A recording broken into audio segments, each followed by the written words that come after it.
مانتے ہو، ورنہ اپنی ذات میں اسلام کی برتری ثابت کرنے کے لیے اس بات میں، اس دعوے میں کوئی بھی دلیل نہیں۔ لیکن جو میں بتا رہا ہوں مانا، اس کی روح سے قرآن سب کتب سے افضل ہو جاتا ہے کہ باقی کتابوں کی تصدیق کی ہے۔ محمد رسول اللہ سب دنیا سے افضل ہو جاتے ہیں کیونکہ سب نبیوں کی تصدیق کی ہے۔ اور اسی دعوے میں خاتم النبیین میں آپ کا عالمی ہونا مضمر ہے، اس کے اندر شامل ہے۔ کیونکہ آج کوئی نبی بھی عالمی ہونے کا دعویٰ اس لیے نہیں کر سکتا کہ اگر وہ عیسیٰ ہیں فرض کریں تو اس کی بات جس طرح عیسائی آج پیش کر رہے ہیں اور جو بائبل سے ملتی ہے وہ یہ ہے کہ اس نے کسی اور قوم کے نبی کا ذکر ہی کوئی نہیں کیا۔ باقی سب کو جھوٹا مانو گے تو عیسیٰ کو سچا مانو گے، اگر کسی اور کو سچا مانو گے تو عیسیٰ کو جھوٹا ماننا پڑے گا۔ بین یہی حال ہر دوسرے نبی کا ہے۔ اس نے اپنی تصدیق کروا لی اور اس کی قوم اس پر راضی ہو گئی، وہ زمانہ لد گیا، ختم ہو گیا۔ آج اس نبی کو یہ توفیق ہو ہی نہیں سکتی کہ عالمی ہونے کا دعویٰ کرے۔ اگر عیسیٰ یہ دعویٰ کرتا ہے مثلا علیہ الصلوۃ والسلام، تو پتہ ہے مسلمانوں کو کیا قیمت دینی پڑتی ہے؟ مسلمانوں کو محمد رسول اللہ سے دامن چھڑا کر پھر عیسیٰ کو ماننا پڑتا ہے۔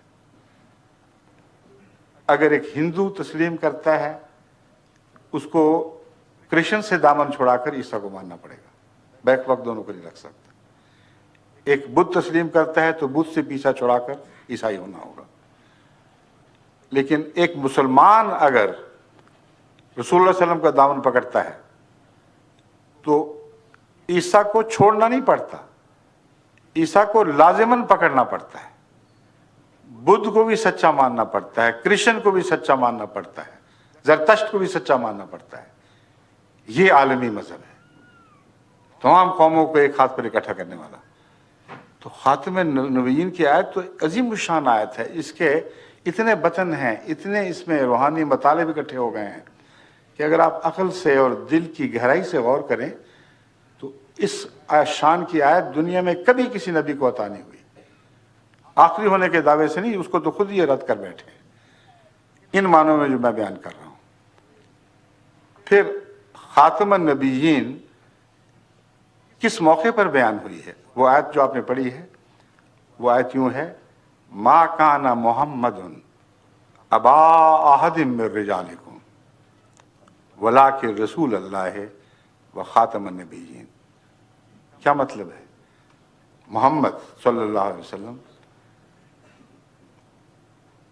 تم جیسے مردوں میں سے کسی کے باپ نہیں ہے۔ عام طور پر ترجمہ لوگ کر دیتے ہیں مردوں میں سے باپ نہیں ہے، میں یہ نہیں مانتا، اس لیے کہ رجالکم کا مطلب ہے تمہارے مردوں کے۔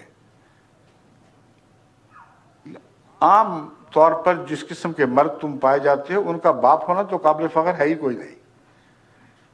تم الزام لگاتے ہو کہ اس کا بیٹا نہیں ہے، اس لیے یہ ادنا ہے۔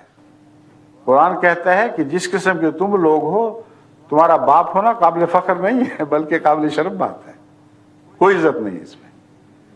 کن کا باپ ہے؟ یہ رسولوں کا باپ ہے۔ خاتم کا مطلب باپ بھی ہے، ان معنوں میں بھی پر کامل یقین رکھتے ہیں۔ اور اس میں گہری حکمت ہے۔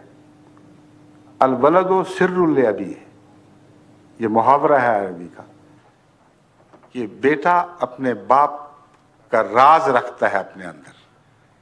اس زمانے میں تو جینز ایجاد نہیں ہوئی تھی۔ جو رسول اللہ علیہ وسلم کے زمانے میں جب خاتم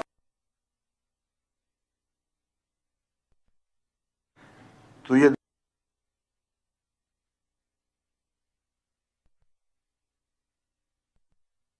آج زمانے نے کھول دیا ہے کہ بیٹا باپ کی صفات سے پہچانا جاتا ہے۔ اگر محمد رسول اللہ کا بیٹا نہیں ہے کوئی رسول تو رسول نہیں ہے، کیونکہ سب نبیوں کا باپ آپ کو قرار دے دیا گیا ہے۔ بس خاتم ان معنوں میں کہ اس کی تصویر آپ کو نبیوں میں دکھائی دے گی۔ ہر سچے نبی میں تم محمد رسول اللہ کا عکس دیکھو گے۔ اگر نہیں دیکھو گے تو وہ جھوٹا ہے۔ کتنا عظیم الشان مانا ہے خاتم النبیین کا۔ یہ مانے کرنا کہ خاتم النبیین نے دوسرے سب نبیوں کا فیض ختم کر کے اپنا فیض بھی بند کر دیا، سب سے بڑی جہالت ہے۔ ایسی جہالت ہے جس کو قرآن کھلے بندوں جھٹلا رہا ہے۔ اب یہ بات تو سمجھ آ گئی کہ پہلوں کا فیض جسمانی لحاظ سے بھی ختم کیا، روحانی لحاظ سے بھی ختم کیا، اور حضرت صلی اللہ علیہ وآلہ وسلم ایک عالمی نبی بنے۔ آپ کی ختم سے نبی پہچانے جائیں گے، آپ کی تصدیق سے پتہ لگے گا کہ کون نبی ہے جس کی ادائیں آپ سے ملتی ہیں وہی سچا ہے، جس کی ادائیں مخالفانہ ہیں وہ سچا ہو ہی نہیں سکتا، کیونکہ سب نبیوں کے باپ ہیں آپ۔ اب اگلا سوال یہ ہے کہ آپ کا کوئی اپنا روحانی بیٹا بھی ہوگا کہ نہیں، یا وہ بھی ختم کر دیے؟ سب کے فیض ختم کیے، اپنا بھی ختم کر بیٹھے تو ہاتھ کیا آیا دنیا کو؟ اس سے تو پرانے ادنا ہی کافی تھے جن کا فیض جاری رہتا۔ قرآن کریم فرما رہا ہے کہ حضرت صلی اللہ علیہ وآلہ وسلم سب نبیوں کا فیض ختم کر کے اپنا وہ فیض جاری فرما چکے ہیں جس میں کسی انعام کی کمی نہیں ہے۔ یہ آیت کریمہ جو سورہ نساء سے لی گئی ہے، جو میں ابھی آپ کے سامنے پڑھتا ہوں، یہ ختم نبوت کے موضوع پر ایک آخری فیصلہ ہے، قطعی فیصلہ ہے۔ سورہ النساء میں یہ آیت ہے، وَمَن يُطِعِ اللَّهَ وَالرَّسُولَ فَأُولَٰئِكَ مَعَ الَّذِينَ أَنْعَمَ اللَّهُ عَلَيْهِمْ۔ جو کوئی بھی اب اللہ اور اس رسول الرسول محمد رسول اللہ کی اطاعت کرے گا،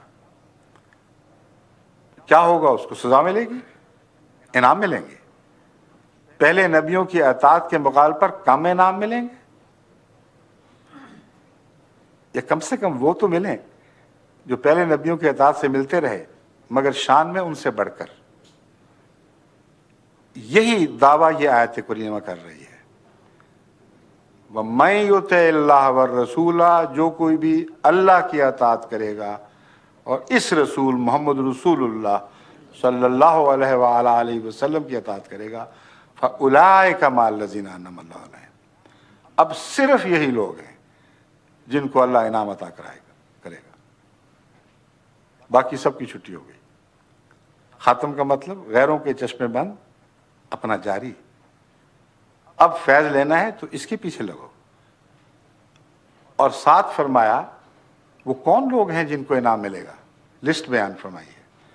من النبیین، یہ قرآن کے الفاظ ہیں، نبیوں میں سے ہوں گے یہ لوگ، والصدیقین، اور صدیقوں میں سے ہوں گے، والشہداء، اور شہیدوں میں سے ہوں گے، والصالحین، اور صالحین میں سے ہوں گے، وحسن اولئک رفیقا، اور یہ ساتھ جو محمد رسول اللہ کی غلامی سے ملے گا یہ سب سے اچھا ساتھ ہے، اس سے اچھا کوئی ساتھ نہیں۔ تو انعام کی لسٹ تو وہی ہے، مگر حسن اولئک رفیقا نے مرتبہ اونچا بیان کر دیا۔ اب تم پرانی امتوں میں کہاں رفیق ڈھونڈتے پھرتے ہو؟ حسن اولئک رفیقا۔ اب رفاقت ڈھونڈنی ہے تو محمد رسول اللہ کی امت میں آپ کے غلاموں میں پیدا ہونے والے نبیوں، صدیقوں، شہیدوں، صالحین کی رفاقت ڈھونڈو، اس سے بہتر